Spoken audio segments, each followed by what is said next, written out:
Well, good evening. After a very gracious introduction from the director.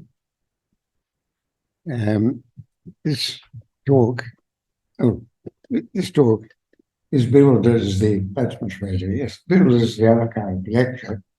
I shall have nothing to say about archives, except to record that Manager and I have given a large donation of books to the BSA, but the director has said enough about that. The rarer and more valuable books in our collection will be handed over when Major and I have popped our clock. This is, I'm invoking a demotic English usage, pop your clogs. It means pawning, or I forget what the Greek word for pawning, but sarukia, sarukia. A clog with one G is a sarukia. But two to these, it's a professor. So. But if we ship the remainder of the library, we'll be faced with the depressing prospect of our sitting room in old age being lined with empty shelves. So I can't say much about the books that already have made their way to the British Library, British School Library, except of course they cover the modern history of Greece and her Balkan neighbours. Instead, I intend to look at the at times difficult relationship between the British Special Operations Executive, or SOE, and its approximate American equivalent, the Office of Special Services, or OSS. I say approximate equivalent because whereas the Special Operations Executive focused on engaging in sabotage and support from resistance movements, the Office of Special Services also engaged in intelligence gathering of the kind undertaken by the British Secret Intelligence Service, of course, notorious in Greece for controlling everything until recently, but that's another story. And political propaganda of the kind pursued by the British Political Warfare Executive.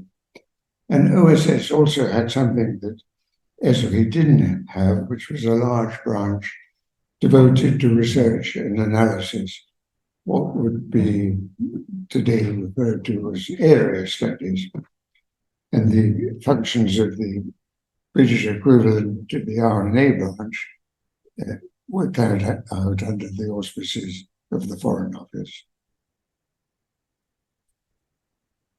Okay, thanks.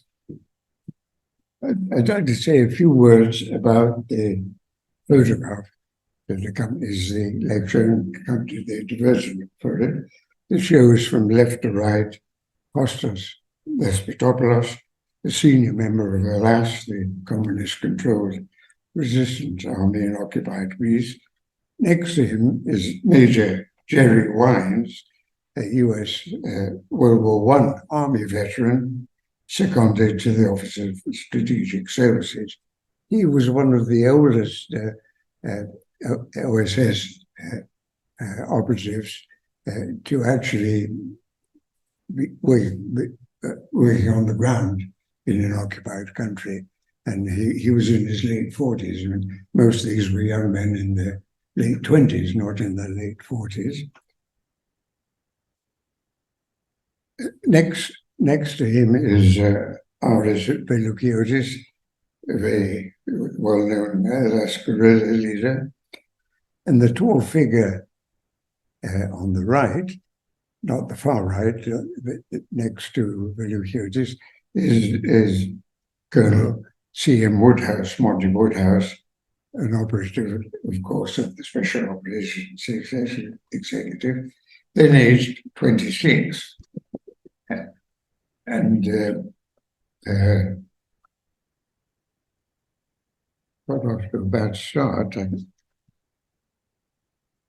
I need to get on to page 2, not page 3, if they were.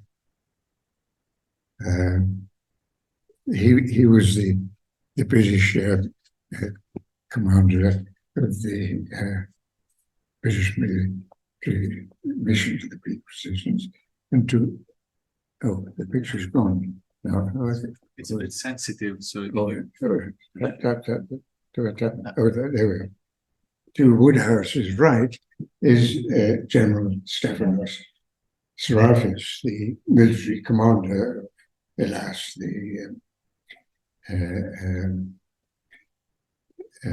Woodhouse was one of a number of British archaeologists and pacifist active in fighting alongside the Greek resistance, and but their American counterparts, there were many pacifist and archaeologists enrolled in OSS, but they tended to run OSS's activities in Cairo, Izmir, Istanbul, not on Greek territory itself. Well, I'd like to begin by mentioning a rather extraordinary quotation that I think is very relevant to the discussion I have tonight.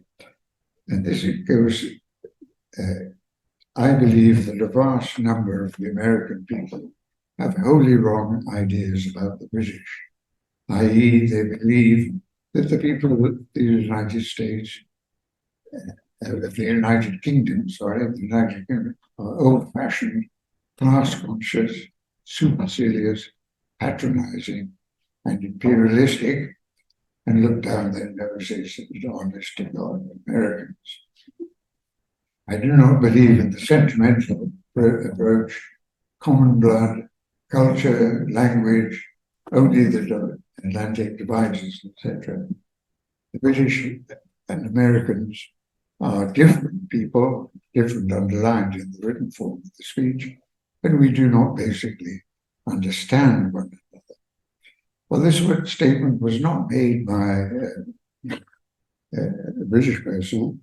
It was made by Richard Casey, one of those Australian political figures who 80 or more years ago were almost more British than the British.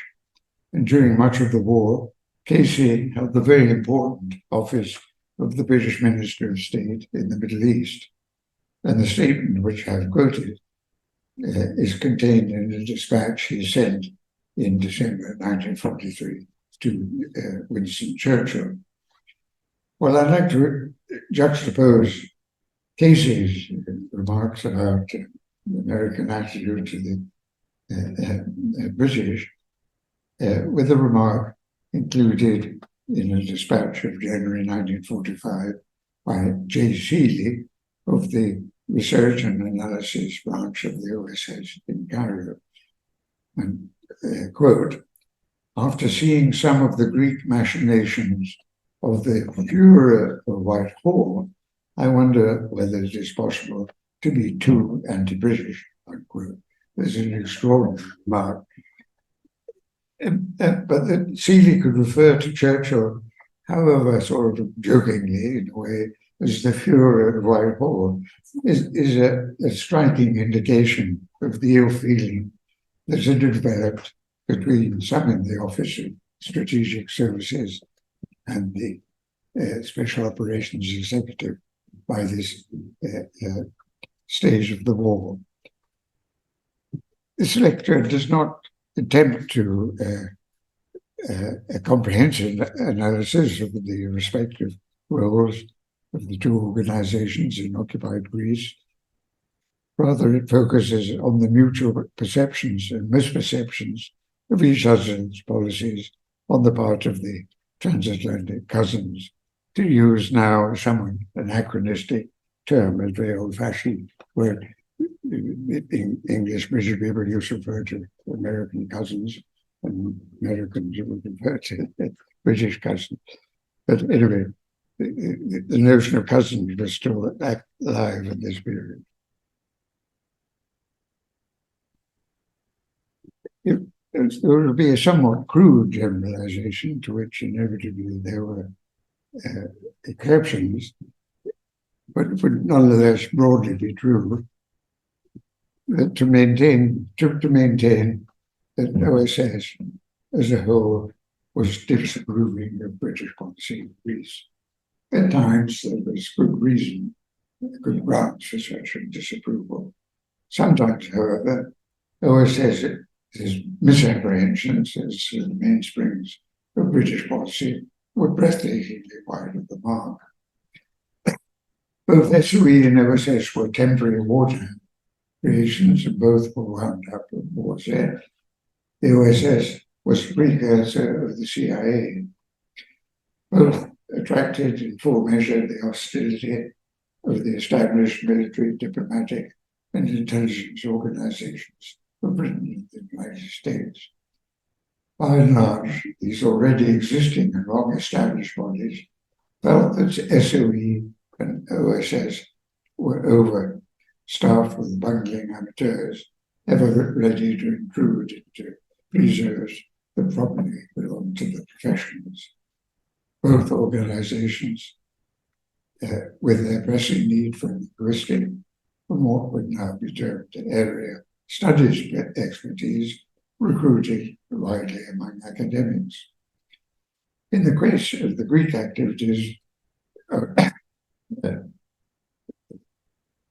both organizations, there was inevitably a substantial leavening of archaeologists and classical scholars.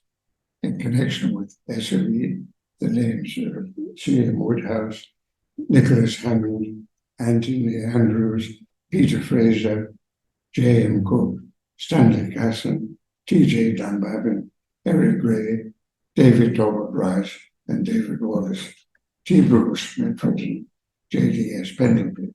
And these are only some of the major names working with the SOE. Other academics with a background in archaeology or the classics were also harnessed to the war effort. A.G.B. Wace, the former director of the British School, worked on Greek affairs for MI5, the counter-intelligence organization, during the Second World War, as he had done during the First. When the library of the British School, just a few yards away from us, had housed the euphemistically named Passport Control Office, which provided cover services of the British Intelligence Service.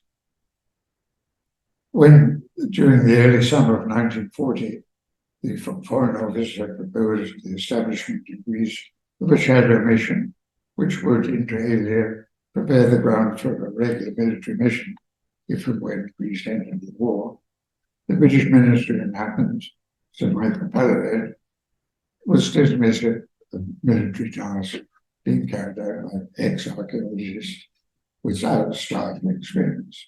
He was opposed to archaeologists, classical scholars being deployed there for such purposes, believing that their presence in Greece would be regarded with suspicion and dislike by the authorities.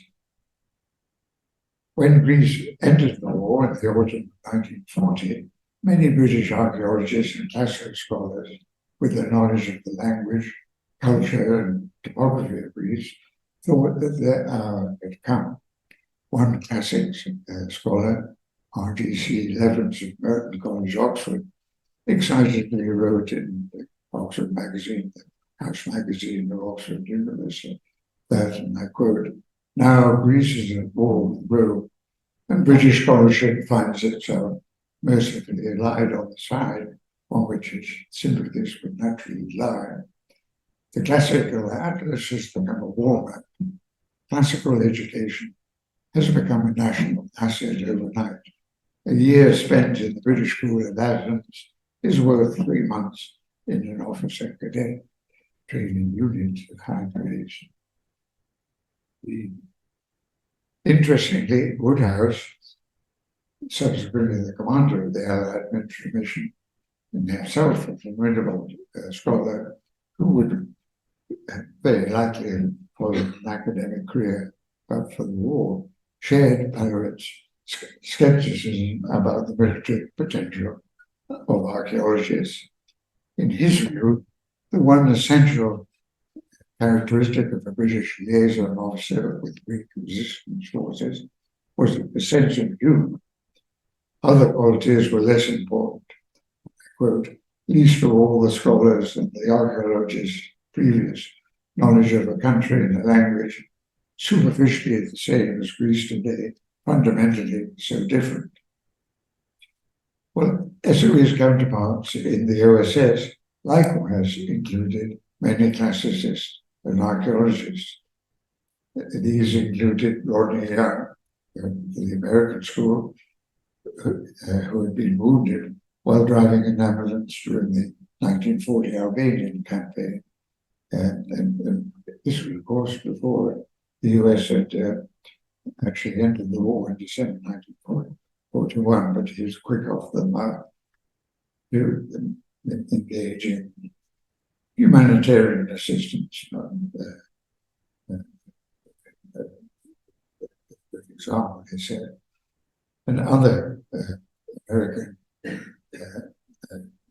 archaeologists who recruited into SS were J.L. Caskett, Jerome Sperling, John F. Daniel, J.F. Oliver, Moses Haddad, Charles F. Edson, Virginia Grace, G.B. Ells, Alison French, Carl Bladen, Sterling Dow, Oscar Bernier, T. Leslie Shear, Benjamin Merritt.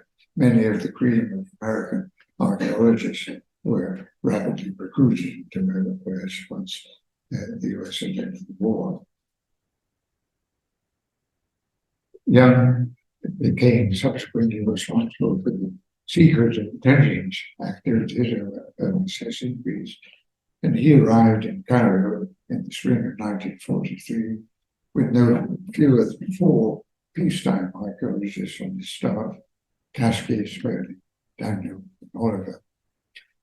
Virginia Grace regarded Caskett as having an exceptional flair for military intelligence, even in, as I quote, his appearance sometimes gives rise to an erroneous initial impression that he could be pushed about. Virginia Grace's work in turn came in for high praise. A great improvement in the organization of the Izmir office of OSS followed her arrival as Caskett's assistant, although it was deemed unfortunate that, with her command of the language and her knowledge of the country, so much of her time had to be spent in accounting, typing, and code. But as I said earlier, unlike their British counterparts, very few of the American academics exercised the operational responsibilities on the soil of occupied Greece. Their work on Greek affairs was carried out in Cairo, where Young was in charge, Istanbul, Sperling was in charge, Izmir, the Caskett was in charge, and Daniel in Cyprus. And they formed a recognizable cohort within OSS.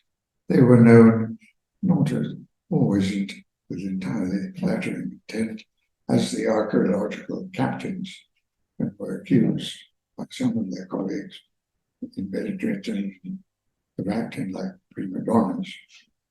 Well, many of the archaeological captains, whether British or American, had necessarily been closely associated in peacetime with the British School of Athens and with the American School of Classical Studies. The 2 schools, of course, sharing the same campus. And this wartime reliance by SOE and OSS on alumni of the 2 schools, British and American, on the face of it,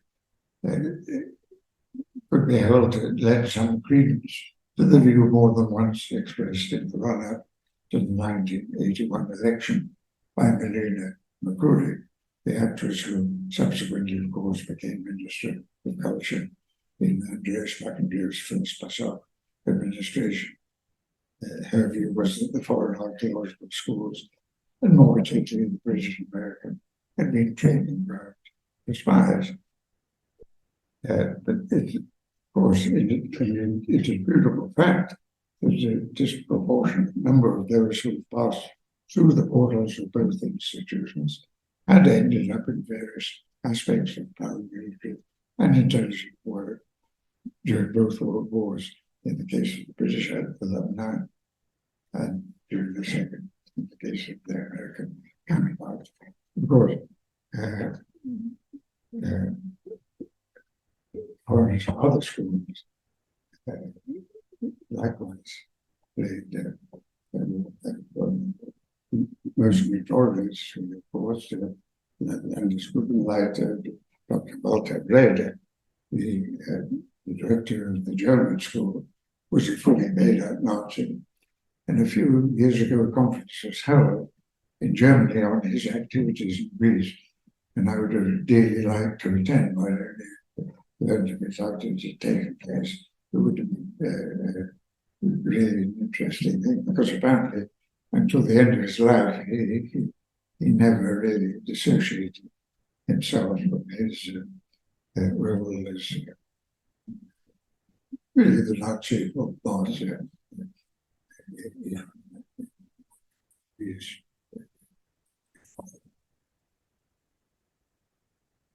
Well, the reason why the various paramilitary and intelligence agencies that concern themselves with Greek affairs during the Second World War recruited to the degree they did among the alumni of the various foreign archaeological schools is of course obvious and not at all sinister, until well after the Second World War, when the knowledge of modern Greece and its people, language, politics, and topography in Britain, for instance, was restricted, and indeed it was almost a monopoly of classicists and archaeologists, together with a handful of locally based businessmen that took this on a very small scale at that time. It stands to reason, therefore, that in both world wars, the particular valuable, rare expertise, and particularly the intimate knowledge of the topography of Greece, of those who had spent time in the British and American schools, should have been called not only by the military, but also by the intelligence authorities of Britain and the US. The US, of course, in recruiting operatives for its activities in Greece, could and did draw on the resources of a very large, sizable Greek immigrant community. It is noteworthy, however, that whereas many Greek Americans were employed by OSS in connection with its Greek operations, most of those involved in Greek affairs at senior level would not have Greek ancestry. No doubt one reason for this, apart from the general prejudice of the time against what were termed hyphenated Americans, was the view that many, perhaps most, Greek Americans were party breed in terms of Greek domestic politics. G.F. Ellis, one of the archaeologists recruited in the OSS, one of the last students, apparently to submit his thesis at Harvard in Latin. He wrote in a report of January 1945 on the OSS's activities in Greece that, quote, most of our Greek agents had certain political leanings one way or another. An intelligent Greek who does not have them hardly exists. But characteristically else, having mentioned beside himself Sperling, Cascade, Daniel, Oliver, Edson, Margaret, Crosby, and himself, declared that the bottom of the barrel had already pretty well been scraped of Americans who knew Greece and Greece. It was extraordinary to forget the existence of a Greek community of tens of thousands in the US. But it was a sort of waspish view things in this, a waspish view shared largely by the British school. It appears that there may be some agreement between SLE and OSS to the effect that no Greek American above captain would be deployed in Greek affairs, presumably for fear that they might have strongly preconceived opinions on matters of Greek domestic politics. It's going to have a sip of water.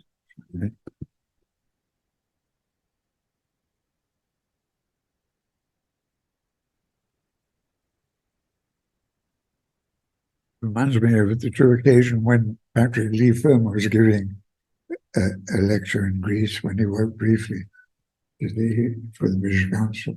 That he took a sip of water and filled it up with what looked like a bottle of water, and it all turned white. So he was obviously drinking water.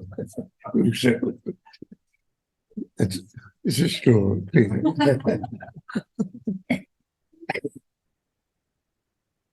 In the experience of SOE operatives on the ground in Greece, however, Greek Americans had been by no means all taken sides in local political conflicts. Arthur Keller's instance, a British liaison officer, recalled that he had feared that an OSS operational group, this was broadly the equivalent in Greece of the British raiding support regiment. These operational groups, elements of the raiding support regiment, had been sent into Greece, brought under occupation to harass German forces as they left Greece in the summer of 1944. And he referred to a G group, essentially G group, consisting of 10 Greek Americans. And he was certain they would engage in the very Greek politics, which was the cause of frustration, taking sides between AM, the communist controlled resistance movement, and their adversaries. But he adds, but we need not have worried for Alice and Reed, Skolopoulos, Mantelopoulos, Papa Anastasio, and the rest of that happy gang of Yanks, all first generation Americans from Chicago, were wholly American and totally indifferent to the political father's homeland. Nicholas Hammond,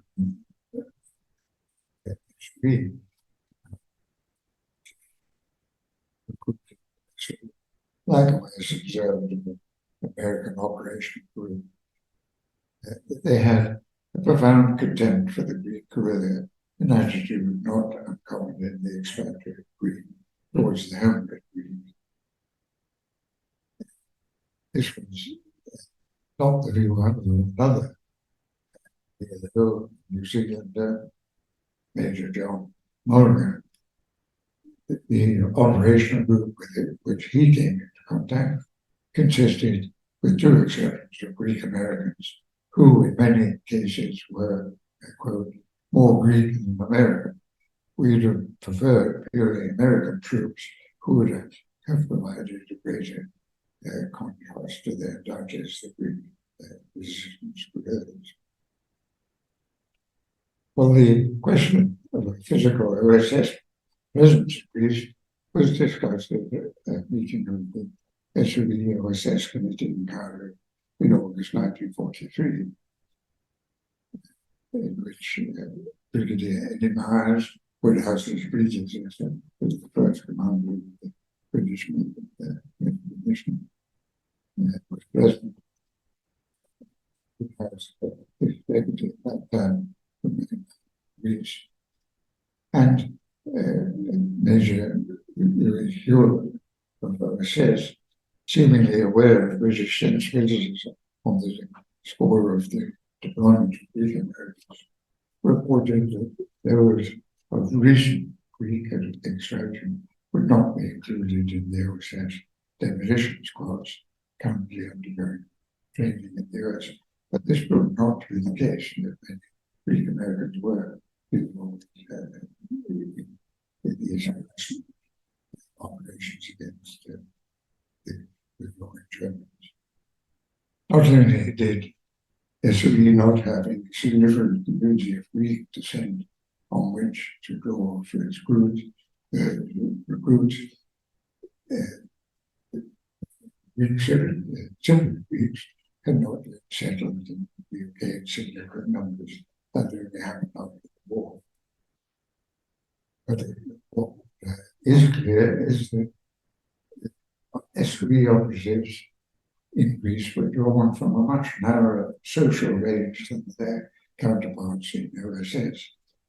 Bickham's Sweet Escort, leading line with the SOE, has written of the canal that not only was much of SOE's recruiting conducted in White's Club and St. James, one of the most exclusive London's gentlemen's clubs, but the disproportionate growth in senior echelons were drawn from the partners of the establishment Wilberforce, who would wait for the slaughter in May, prompting the inevitable giant that SOE was one May slaughter.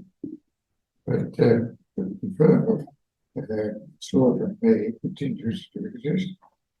And it must originally have been a Mr. Slaughter in charge of the enterprise. The majority of SOE's operatives in the field, drawn as they were from the upper reaches of British society, shared the common assumption that communism was a bad thing, and that the establishment of a communist regime in post-war Greece would be seriously damaging to British interests. This assumption, as much implicit as explicit, explains to some extent how it was that British agents, many of them scarcely graduated from university, and in some cases only recently having left school, could be sent on highly sensitive political missions to remote areas of the Balkans, where they were often out of contact with their headquarters in Paris for weeks, or in some cases months at a time, and yet nonetheless retain a more or less instinctive appreciation of the line that their superiors would expect them to follow. Many of you probably have seen the movie Ill Met by the account of the abduction of German General Creed by a party, including Lee Ferber and the movement Billy Moss.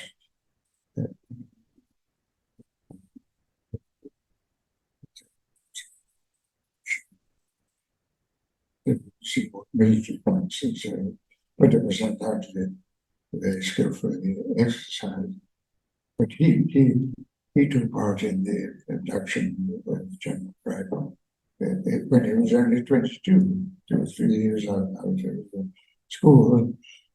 Too much of an element of the sort of schoolboy prank in the whole operation. But the somewhat hermetic world of SOE in the Balkans was well appreciated by a shrewd OSS operative with the Yugoslav partisans, Franklin Lindsay. Lindsay noted of the entourage of Brigadier Fitzroy MacLean, the head of the British military mission, to Tito, the Yugoslav communist leader, guerrilla leader, that, quote, these British officers who were drawn to irregular operations seemed not only to have been together in early wartime operations, but also to have many close school and family ties, unquote. By contrast, Lindsay himself, during 3 years service with OSS, had only met one person that he had known before the war. Well, both SOE and OSS, besides recruiting large academics, also attracted more than their fair share of crimes and worse. Scatterbrains and schemes were common to both organizations. The notorious Soviet agent Guy Burgess, when he was serving in SOE, advocated the policy of setting the Javier poster, the wheat fields on fire from the incident, incendiary the goods, just destroying Hitler's major bread baskets. And Burgess's scheme was more than matched by a scheme that caught the attention of President Roosevelt, who shared with Winston Churchill that Boy Scoutism in enthusiastic special operations. These were both elderly men, but they looked back to an active youth. And this particular had begun to run when a private citizen, fairly soon after Pearl Harbor, wrote out of the blue to the president Roosevelt to urge that the surest way of bringing an end to war in the Far East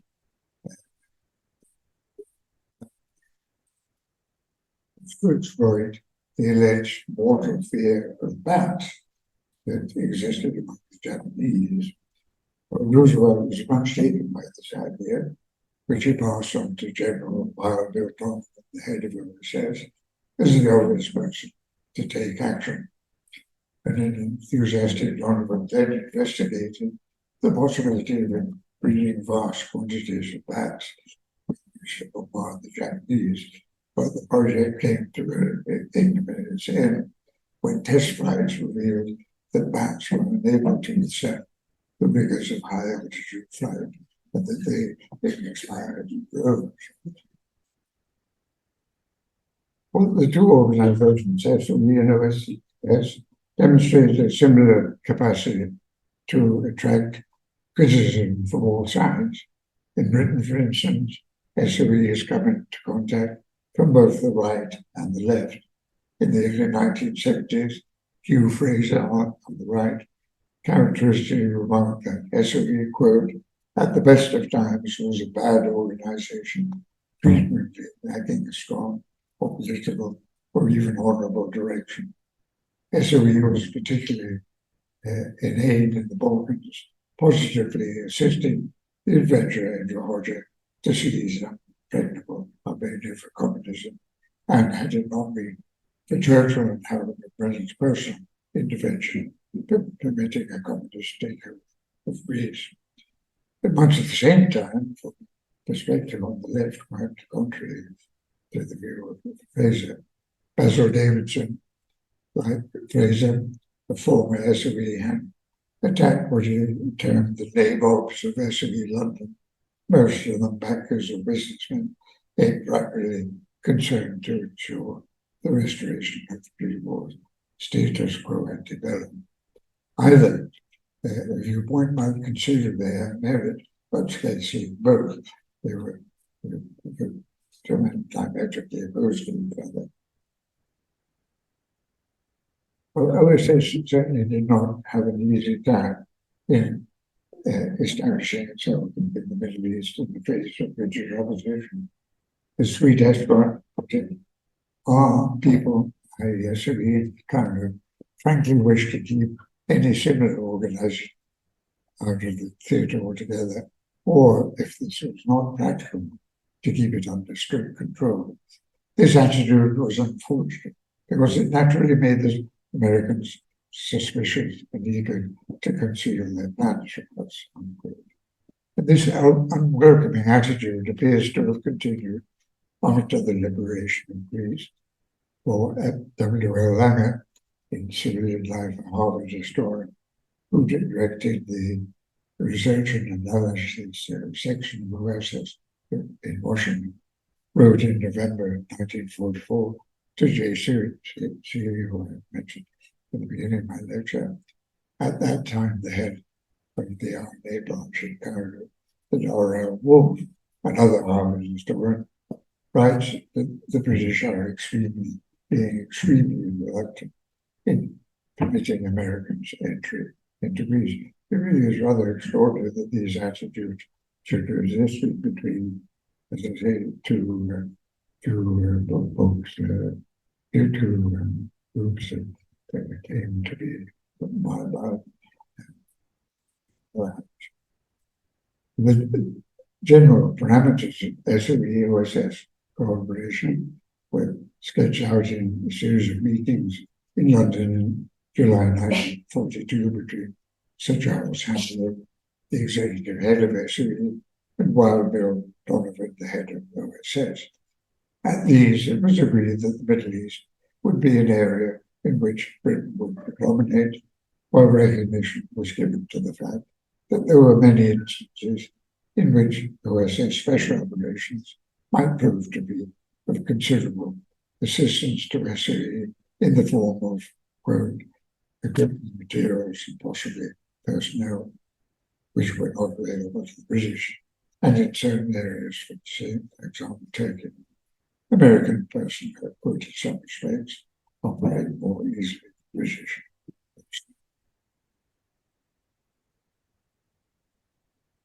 But Lord Glenconner, the head of SOE Cairo,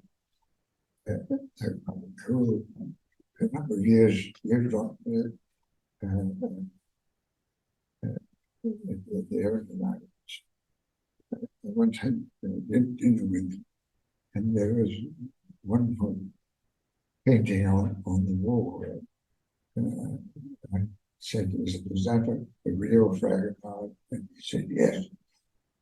And the poor man, he built his villa in a very noisy bay, and there was a nightclub pumping using it. And he was counsel to hire a sound system that would replicate the sound of waves pounding on the beach. And his research on every evening to drown out the noise of the nightclub. But I had a very interesting meeting with him. And this unwelcoming attitude, put it as its lowest, towards OSS continued after the liberation of Greece. And the general parameters of cooperation between the two the groups had been laid at an early stage of the war. But the OSS always felt that SOE was quite happy to accept equipment, materials, some personnel, but it never wanted it to go further than that. Lord Glenconner, the head of SOE Cairo, according to American reports of these meetings, was vaguely cooperative when the question of American supplies was under discussion, but hedonistic insofar as he tried to bring the whole of OSS special operations activities in the Middle East under SOE control. And long maintained his suspicious attitude towards OSS, as he complained in May 1943 to Rex Sleeper, the British ambassador to the Greek government in Cairo at that time, of course, in Egypt. It was unclear whether the agreement which Donovan initially in the summer of 1942 had ever been ratified by the US Chiefs of Staff. But Glenconner did come under pressure from Hamburg and some of his superiors to adopt a more accommodating attitude to Americans, and urging Glenconner to talk of consulting and working with the Americans rather than on their need to obtain British approval and to consent.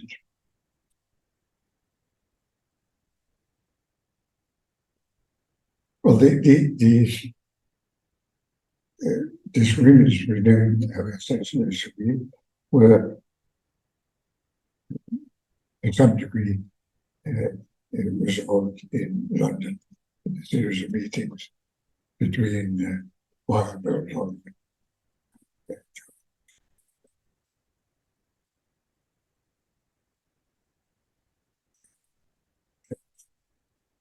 but still, we find in the latter part of 1943, OSS Secret Intelligence Section issuing what it called its Declaration of Independence from SOE, and then congratulating in December 1943, Lieutenant Commander Turner McBain, the head of Secret Intelligence Cairo, on SOS, having freed itself from the conditions which SOE had sought to impose on intelligence founding in the Balkans.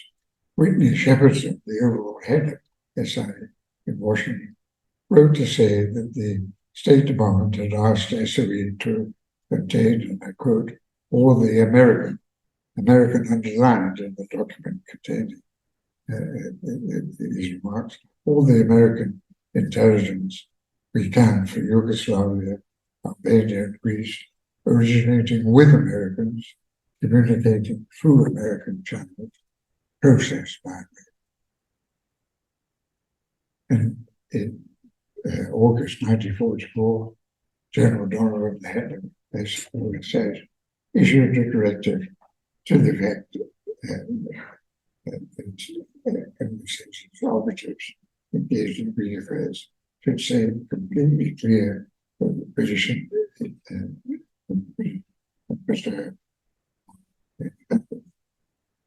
June 1944, Rodney Young, who mentioned earlier, wrote to Kasky in his mayor saying that we've been trying to get an OSS mission to the Greens for some time and have met an extreme of reluctance on the part of our cousins and allies. That's why we've left no stone unturned to prevent or delays and have made every possible attempt to find out exactly who our personnel are, where they are going, for what purpose. SOE seems to have got the idea that it owns Greens, Helium, and various other parts of the country, and that everyone else can operate there only under sufferance from them.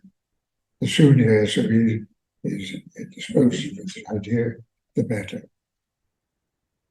And when an OSS mission was eventually into Greece, it was really regarded with considerable suspicion by SOE officers in the time. The SOE and MI6 might have had some grounds to complain about OSS security, is indicated by which reflected painted field by Cascade Rodney Young. For God's sake, not to allow anyone to put OSS on the outside of any letter or package addressed to Cascade in his field or Sperling in Istanbul. He added, there's every reason why the embassy consulate clerks should not know who we are. And indeed, there was, if they were going to operate as a sort of secret service, they didn't want to even embassy college or consulate college to be.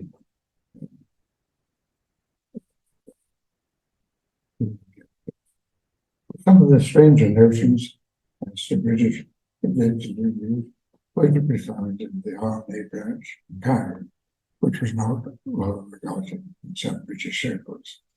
Since the RNA branch was largely staffed by academics, we should not have surprised that the eccentric nature of the analyses that emerged from its deliberations.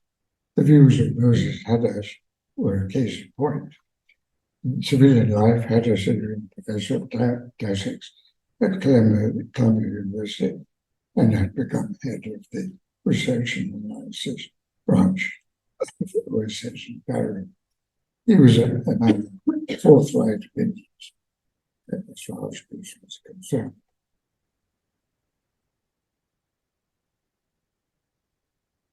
In September 1944, when the leader of Washington had submitted a number of memorandum on Greek affairs to the overall head of the branch.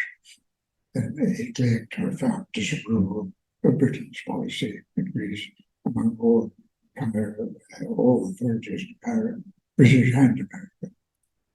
And added that, and I quote, the charge of having an economic interest in Greece, which they might be suspected of trying to protect, or which might at least affect their political convictions, had been laid against other British officials, more particularly against Woodhouse. And as described Woodhouse as, quote, an extremely young, affable, athletic, handsome, polished Oxonian whose charm is irresistible, genuine charm is irresistible, whose Greek was fluent to the point of volubility. But his family was said to possess substantial economic interest in Greece. One cannot take exception to Woodhouse's views because his story is congenital and he is not sufficiently mature to have evolved a different attitude.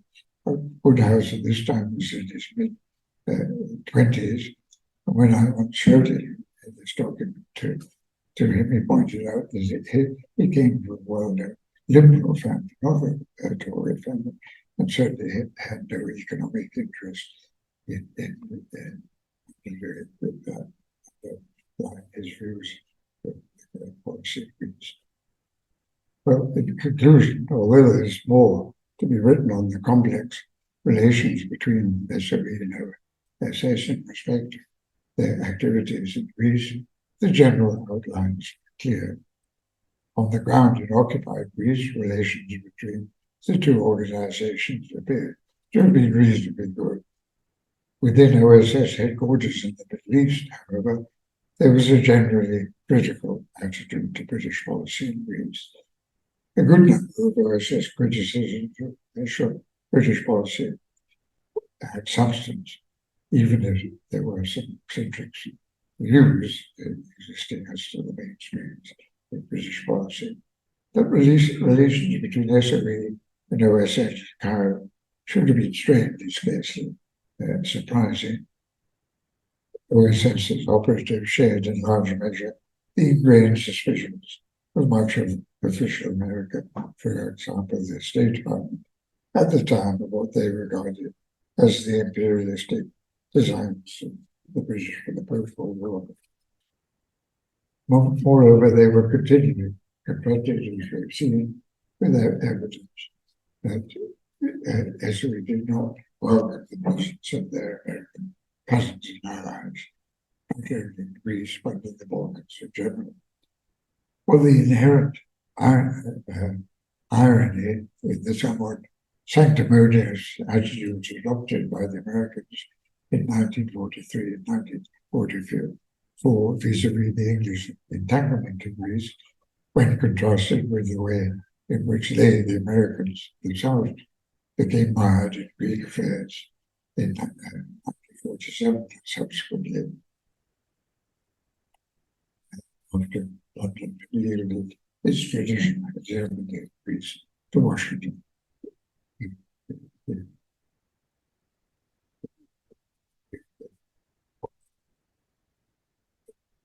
After all, Moses Hadas, as late as the summer of 1944, had been arguing that, and I quote, of all the American policies, of all the Allied policies, America seems disinterested in the internal political concerns of Greece.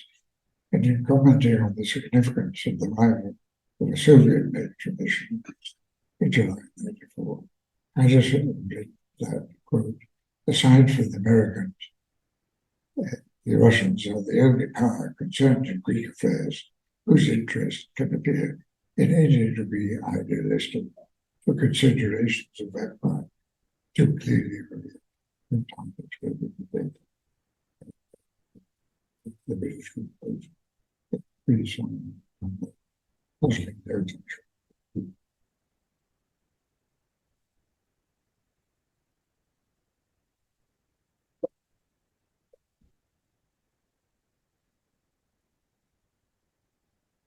Well, huge thanks to Richard for this fascinating and gripping lecture. Such a valuable insight into the people involved in the work. Names that are so familiar to us, but in very different circumstances. Names that conjure to us the quiet and solitude of working in the BSA library rather than on the front line and active and intrigued. I think, I mean, if I can ask the first question, if that's all right. Sure, I think I was most interested to know the relationships between those archaeologists after. So if this, you know, the SOE and the OSF are, you know, that's a very good question. So Cook and Young must have worked quite closely. Yes. And they were all around when I was first in the British school. But of course, I wasn't an archaeologist myself, and they were just names to be.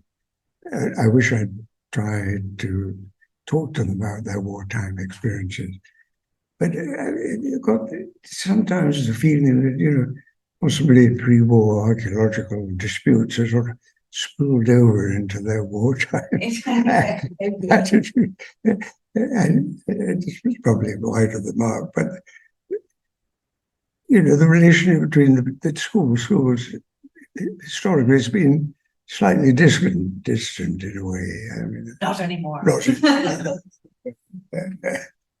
And despite the tennis court, I used to badly to play tennis with a couple of American students in the tennis court. But yes, you really need to have someone who had knowledge of their academic interests, pre and post-war. But it was remarkable. The two groups of British archaeologists, Countesses and American, a very remarkable cohort. Indeed. Even if they did fall out sometimes. Indeed. Maybe that's burned them off. Are there any questions from the audience? Oh. Robin and then Michaeli. Would you say that there was any difference in the views of SOE and OSS of the political affiliations of the Greek resistance? And if so, did that have any effect on their relationship? Yes. I think the Americans were yes alarmed by political developments in wartime Greece, because you know Greece was of special interest with the British and the Americans during the war were not particularly interested, and they took air views at face value and didn't quite appreciate what was happening. In the case of someone like Moses Hadassi, obviously very sympathetic to the American left. So yes, I think that was the case. Yes. Sorry, I actually had the same question about the political affiliation. Yes.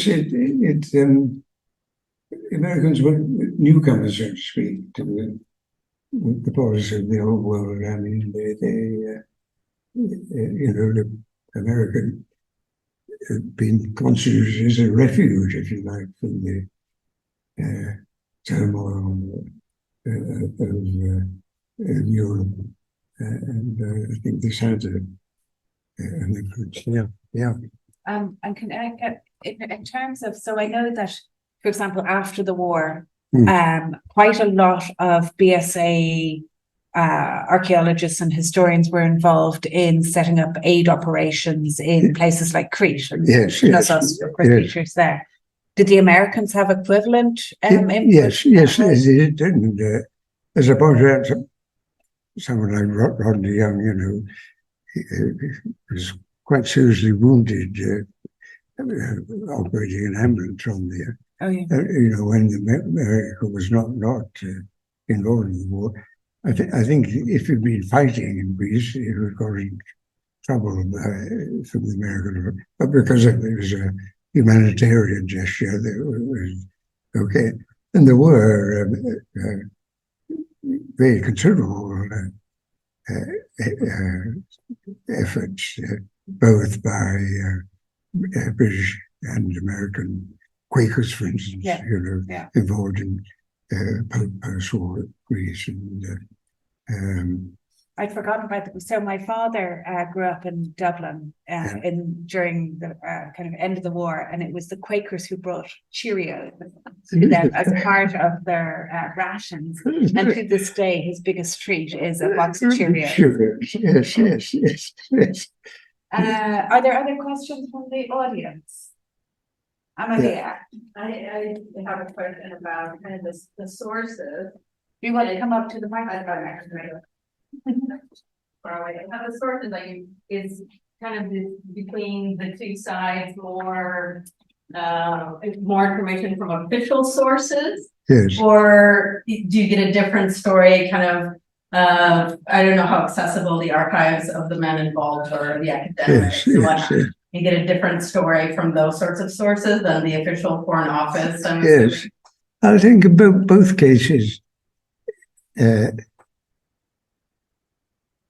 people involved in SON and OSS, they never thought that their views privately expressed in the documents would ever see the light of day. I quoted that remark by J. Seeley about Churchill as a Führer of Whitehall. I actually interviewed J. Seeley. He'd, before the war, been a teacher at Anatolia College. And it was gentlemanly himself. I'm sure he'd totally forgotten the letter, but there it was sitting in the archive. It says had a voracious appetite for knowledge, and their papers were released quite early. It's taken the British much longer to release, and now only now are the most secret the last few years. And someone wrote the opening of the American the OSS archives an annual avalanche of new material. It really is just incredible. And when I worked on the OSS out, disorganized, but on the other hand, you found absolute gems like the letter from Keeley that might have been weeded in something, but I have a photocopy. Thank you. So I have a question from several questions actually online, but one of them is from David Blackman. Oh, yes. And yes. he was asking, how active were the Germans in monitoring and trying to undermine the cooperation of the OSS and the SOE? The Germans? No. Yeah. No, I don't think they were really aware of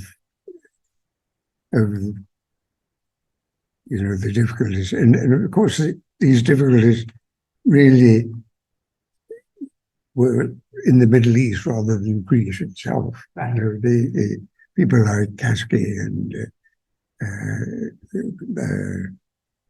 they were, not. Well, as I say,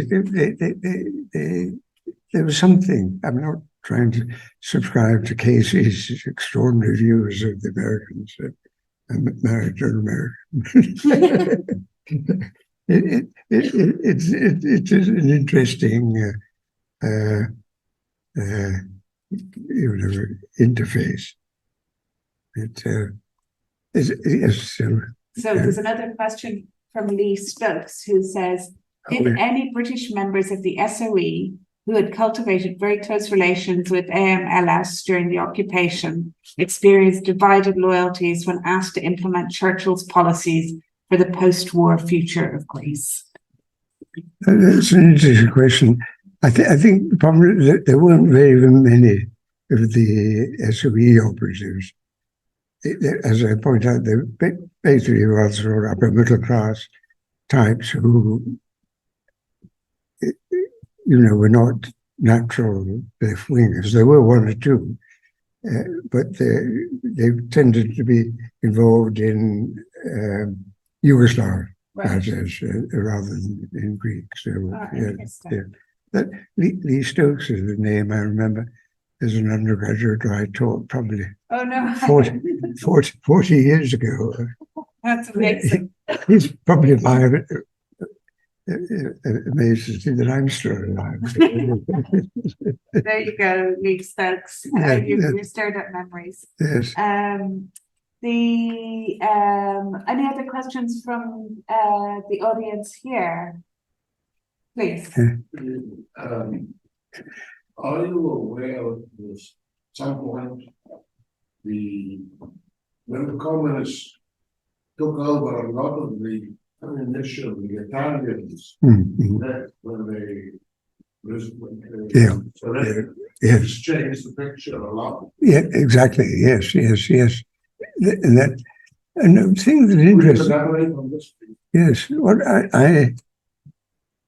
I'm very interested in, partly in this sort of mythological background to 1821, the notions of the emperor turned into marble and all this kind of thing. And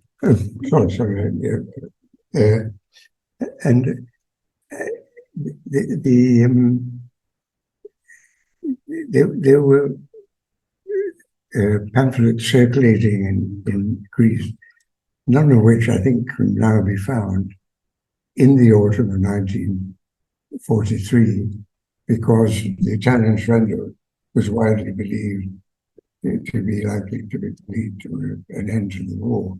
And there were extraordinary.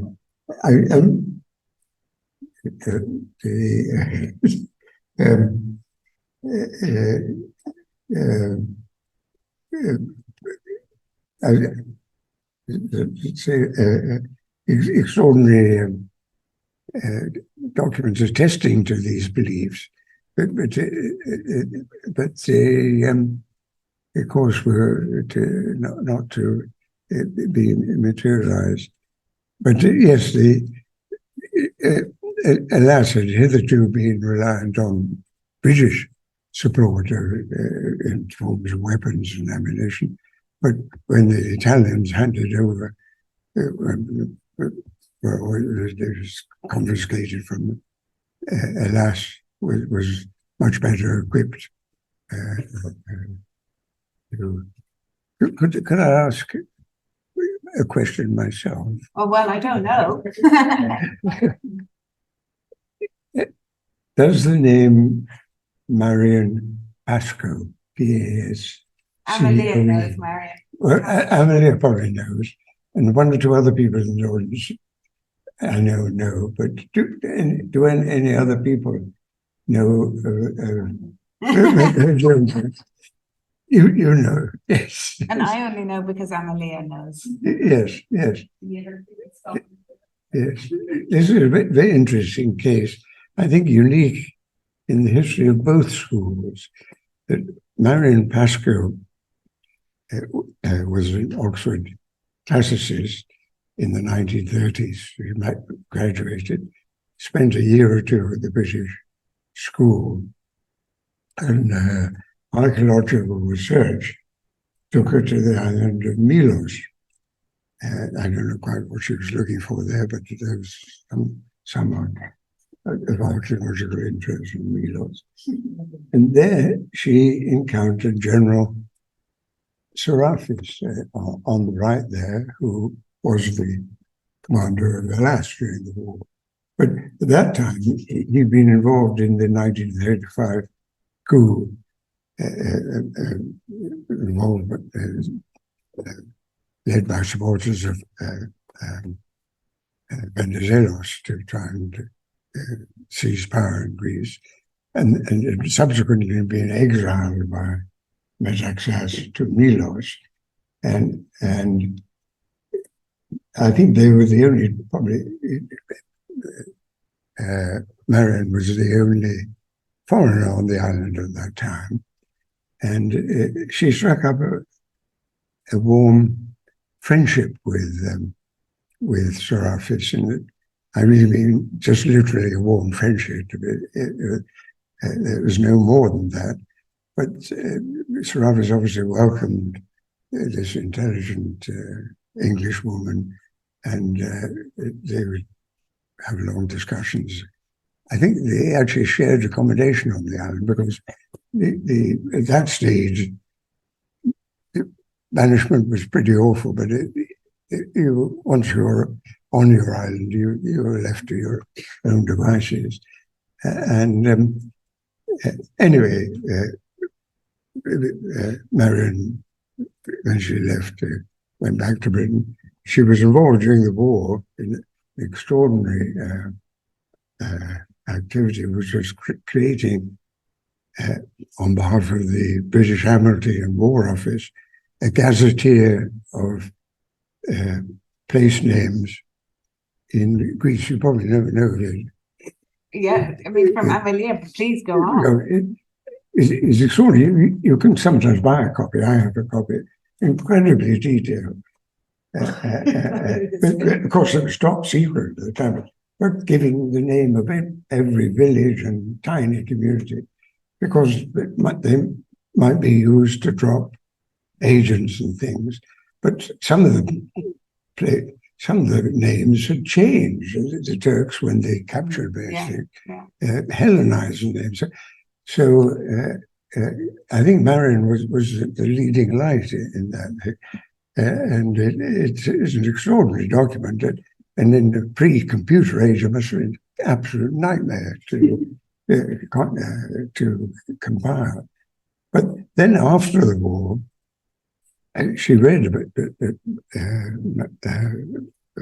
Sir Arthis, of course, his involvement in the war, and he was getting increasing problems under pressure. And eventually he was arrested and sent to Macronish's house. And she began to write to him. And then he was released from Macronish's house and joined other sort of crypto-communist left-wing party. And Marion, who was half Sir Arthis' age, actually married Sir Arthis. Oh. So it's an extraordinary, unique case in the British and American. No one has ever, I don't think she had anything to do with the school. And she has written rather scathingly about the school in the 1930s during the Metaxas dictatorship, saying that by and large people at the school thought this is what the Greeks deserved, and so I don't think she had it. But what the British Embassy made a British citizen marrying Sir Arthis soon after he was released from Macronish's, I don't know. But it's an aspect of Amelia's interested in the story, and we've talked about it before, but and she was always very, very left-wing. And during the Greek Civil War, 47 to 49, she was one of the organizers of the League for Democracy in Greece, which was almost some communist element behind it, and very active in fighting welfare services and to leftists persecuted in Greece. And then after the Civil War ended, things calmed down a bit. But then the junta took over in 1967, and the League for Democracy in Greece revived itself, supporting Greek opponents of the colonels. And then when the colonels collapsed in 1974, the League for Democracy in Greece changed its name to what was it? the friend of democracy in Greece, and more or less wound itself up. But I learned of this, and then as I said to Marion, what's happening to the archive was incredible. The archive, incredibly valuable. And she said, well, we're not quite sure what to do with it. I said, well, at King's College in London, where I was, we'd be happy to give it a home. And I remember getting a small cohort of my Greek students who got a large trolley and trundled it through sort of central London, rather an odd sight, because we had to go on the road. We couldn't do it on the sidewalk, on the pavement. But then Marion volunteered to sort out, and so it's very well kept archive now, and a treasure house of information about leftist persecuted, both by the right-wing post-war governments and by the junta. And so I'm a great believer in keeping every possible. So is my husband, but I'm trying to get rid of Yes, everything yes. behind him. Well, I married a librarian, but she's not as enthusiastic as I am about building the house with. So, Anyway, are there, we have time for one very quick. Go ahead. yeah. I remember coming across the name of an American agent in Cairo called Amos, I think. Amos, yes. With and my question regards British American compensation for both workers and Yes. I remember another place that read that the Greek are being very angry with Amos Yes. because he went on those Asiatis coming to Egypt. Yes. And Yes. with him, the whole Yes. people from his Yes. Yes. so part of the government the next side. Yes. But according to the American Yes. what they were afraid of in this case was actually that they were in possession of very much supporting the nation to increase the liberals, not Yes. Yes. but the other part. Yes. So have you any idea about to which, let's say, degree and in which fields this competition was? It seems to be doing also with industry increase and social information. I mean, Yes. kinds of Yes. knowledge. Yes, and Amos is a very curious individual. I've never quite understood him. I think he ran the YMCA in Thessaloniki before the war. And Amos doesn't really sound a Greek name, but it doesn't. Then clear that he had some Greek birth. But he was quite influential in the early history of OSS rather. But then the OSS threw him out because he was found to have trying to hire a hitman to send from the States, some sort of Italian mafioso or something, to Cairo. I don't know who he was trying to knock off. And Amos fades out of the picture. But yes, he claimed, and he was always making up false things. He said there was a band of guerrillas in Greece called Donovan's Army, and 500 guerrillas marching under the flag of Donovan, the head of it. Absolute fantasy. And the OSS people eventually saw through him that he was just talking absolute nonsense. But someone could write an interesting life for him. Not me, I'm past that. Every time for you. Like our man in Havana. Well, thank you very, very much, Richard, for that amazing talk and information at the end as well. We'd like to invite you all to come down and have a drink and some nibbles in the garden. And Sula has been cooking up a store.